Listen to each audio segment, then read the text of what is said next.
प्राधिकरण से नैनीताल से मैं यहाँ का भीमताल का न्याय मित्र अधिकार मित्र भीमताल से हूँ यहाँ से। मेरा नाम नवाब खान है और मैं विकास भवन में भी बैठता हूँ, वहाँ पर भी हमारा लीगल हेड ऑफिस है। तो हम लोग ये अवेयरनेस कैंप का मतलब ये हमारे ये पूरी तरीके से हिंदुस्तान में हर जगह होता है, चाहे आप यूपी के हैं, मध्य प्रदेश के हैं, किसी भी जगह पे, उत्तर प्रदेश के, हर जगह पे कोई भी ऐसा व्यक्ति जिसको 3 लाख रुपए से कम की आय होती है साल की, तो उनको मुफ्त विधिक सहायता दी जाती है। अगर कभी कानूनी रूप से कोई अड़चन आ जाती है, कोई ऐसी प्रॉब्लम आ जाती है, कोई भी ऐसी दिक्कत आ जाती है, तो उसमें अगर 3 लाख रुपये से कम की कैटेगरी के व्यक्ति है तो उनमें निःशुल्क उसकी मदद की जाती है। तो आज का जो टॉपिक है वो परमानेंट लोक अदालत है, जिसको स्थायी लोक अदालत कहते हैं। और गरीबी क्या कहते हैं, ये सीनियर वरिष्ठ नागरिकों के उपलक्ष्य में जो योजना होती है 2016 के उपलक्ष्य में, ये बताना चाह रहा हूँ मैं। तो इसमें क्या होता है, जैसे स्थायी लोक अदालत में कभी कभी ऐसा होता है, आपने कोई इंश्योरेंस का क्लेम लिया,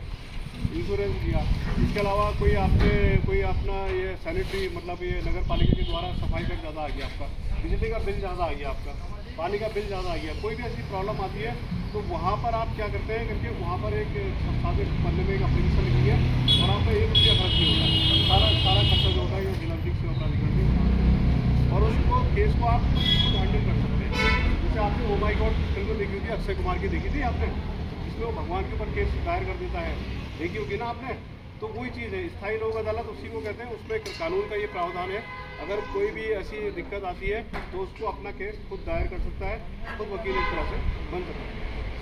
इसी तरह से वरिष्ठ नागरिकों की योजना होती है 2016 के तहत। कोई भी व्यक्ति जैसा किसी भी क्षेत्र में हो, तो अगर उसकी जैसे 60 साल से ज़्यादा की उम्र होगी तो सरकार उसके लिए बहुत सी योजनाएँ चलाती है,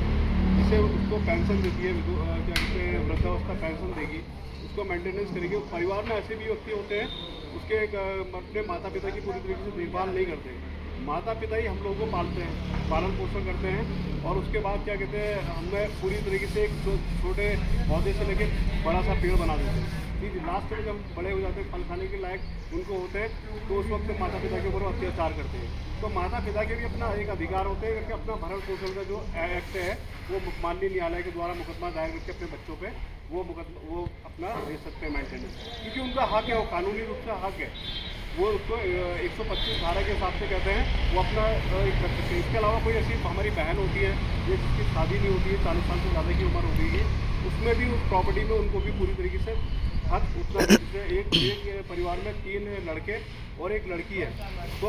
पेरेंट्स क्या करते हैं, बहुत से पढ़े लिखे लोग ऐसे क्या करते हैं क्योंकि वो सबको चीज़ों को बराबर बांट देते हैं, लेकिन लड़की को कुछ नहीं देते हैं। तो लड़की भी वो भी 25% का पूरी तरीके से प्रॉपर्टी पे पूरी तरीके से हक है। अगर वो ऐसा कभी कुछ नहीं होता तो माननीय न्यायालय की शरण ले सकती है। कहने का मतलब है हमारी पूरे लाइफ में कभी ना कभी कुछ ऐसी घटनाएं जरूर होती है, चाहे कभी लड़ाई फौजदारी का मामला हो गया, सिविल मैटर हो गया, क्रिमिनल मैटर हो गया, कोई भी ऐसी दिक्कत आती है, वहाँ पर आपको कोई सुनवाई नहीं होती है, तो वहाँ जिला विधिक सेवा प्राधिकरण आपकी मदद करता है। परमानेंट लोक अदालत, स्थायी लोक अदालत के द्वारा जैसे कोई भी ऐसा है, आपका इंश्योरेंस माना आपने 5 लाख का इंश्योरेंस ले लिया आपने किसी कंपनी को, पॉलिसी देते हो तो तरीके से सबको आप समय पे प्रीमियम भर रहे हैं, सब कुछ कर रहे हैं, और लास्ट में उसका क्लेम आप लेने के लिए आ रहे हैं उनके पास, तो कहेंगे नहीं इसमें ये हो गया, आपको इस तरीके की कोई प्रॉब्लम करते हैं। अगर वो विधिक अब वो जो है पूरी तरीके से जेन्युइन प्रॉब्लम है तब तो ठीक है, और अदरवाइज ऐसी कोई प्रॉब्लम आती है तो वहाँ पर आप स्थायी लोक अदालत के द्वारा और राष्ट्रीय इसके लोक अदालत के द्वारा आप उसको उनके ऊपर मुकदमा दायर करके कर सकते हैं। कहने का मतलब है जिला विधिक सेवा, माननीय सुप्रीम कोर्ट, माननीय हाई कोर्ट और माननीय डिस्ट्रिक्ट कोर्ट, जिसको जिला विधिक सेवा प्राधिकरण कहते हैं, उनमें कभी भी कोई ऐसी दिक्कत आएगी, कोई ऐसी आएगी, तो उसमें आप लोग का निःशुल्क मदद की जाती है। लेकिन आपकी जो